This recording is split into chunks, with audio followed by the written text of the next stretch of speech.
பல அசிங்கங்களை நான் தாங்கிக்கிட்டேன், பல பிரச்சனைகளை தாங்கி தாங்கி நான் சுத்தினேன். ஏச்சுக்களுக்கும் பேச்சுக்களுக்கும் ஆளாய் என்னுடைய மனசு கல்ல இறுகி போச்சு.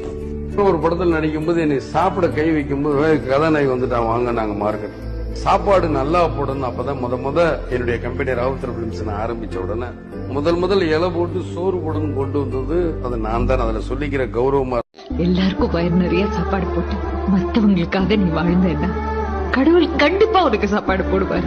அதுதான் சத்தியம். அப்படியாமா? எனக்கு இப்போ ரொம்ப பசிக்குது. நீ எத்தனை கடவுள் இருக்காங்க, ஏதாச்சும் ஒரு கடவுளை சாப்பாடு போட சொல்லுமா? கடவுள் இருக்கு.